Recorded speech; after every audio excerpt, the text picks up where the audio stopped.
दोस्तों अभी हाल ही में मध्य प्रदेश हाई कोर्ट ने अपने एक महत्वपूर्ण फैसले में ये साफ किया है दोस्तों कि कोई भी कानून किसी वयस्क महिला को, यानी कि जो वयस्क महिला है, अगर वो किसी और विवाहित पुरुष के साथ रहना चाहती है तो कोई भी कानून उसे साथ रहने से नहीं रोक सकता है। दोस्तों जय हिंद, नमस्कार, मैं एडवोकेट आशीष मिश्रा।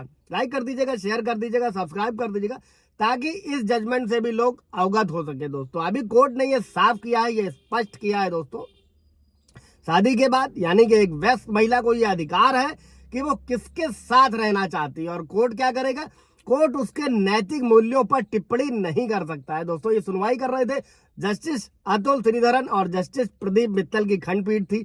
वहीं से ये आदेश आया है। आदेश कहां से आया है? हैबियस कॉर्पस याचिका थी, उस पर सुनवाई चल रही थी दोस्तों, और सुनवाई के दौरान ही आदेश पारित किया गया था। अब हैबियस कॉर्पस क्या होता है दोस्तों? ये रिट होती है, ये हाई कोर्ट में लगाई जाती है। आर्टिकल 226 में व्यवस्था करी गई है। कई बार अगर इसके बारे में आप डिटेल में जानकारी चाहते हैं तो उस पर एक अलग ब्रीफ वीडियो बना दिया जाएगा अगर कमेंट करेंगे तो। और बशर्ते कि फिलहाल अभी इस जजमेंट को समझते हैं कि इसमें कोर्ट ने क्या कहा है। अब मामला क्या था दोस्तों कि महिला को जो है अदालत में जब पेश किया गया तो उसने पुरुष के साथ रहने के, मतलब जिस पुरुष के साथ वो रह रही थी उसी के साथ में रहने की इच्छा जताई जिसके साथ वो भागी थी। शादीशुदा थी, भाग के गई थी। ये भी वर्तमान समय की सच्चाई है और कोर्ट के बयान भी सच्चाई है दोस्तों। और याचिकाकर्ता के वकील ने ये तर्क दिया, चूंकि वो पुरुष पहले से विवाहित है इसलिए महिला को अपने माता पिता के साथ में रहना दिया जाए।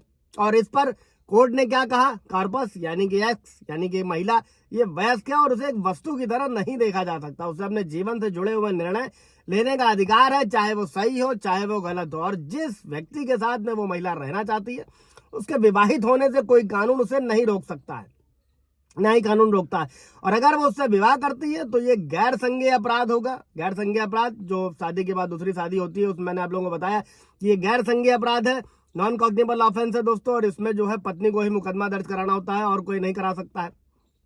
फिलहाल वो भी एक अलग मुद्दा है और केवल पहली पत्नी ही जो है इस तरीके का मामला दर्ज करा सकती है। अब इसी मामले की सुनवाई करते हुए जो राज्य पक्ष थे उन्होंने कोर्ट को यह बताया कि जिस व्यक्ति के साथ ये महिला रहना चाहती है उसने अपनी पहली पत्नी को छोड़ दिया और तलाक लेने की जो है प्रक्रिया में है। और कोर्ट ने आगे ये भी कहा कि ये अदालत, ये कोर्ट नैतिकता पर उपदेश नहीं दे सकती, चूंकि कॉर्पस ये रिट यानी कि रिट की जगह यानी कि वो महिला को समझ लीजिए आप कि अपने माता पिता के साथ रहने से इनकार कर दिया, इसलिए पुलिस को यह आदेश जारी किया गया कि वो उससे एक लिखित आश्वासन ले कि वो अपनी इच्छा से उस व्यक्ति के साथ में रह रही है और उस व्यक्ति से भी ये पुष्टि करी जाए कि उसने महिला के साथ जो है वो संगति को स्वीकार किया है।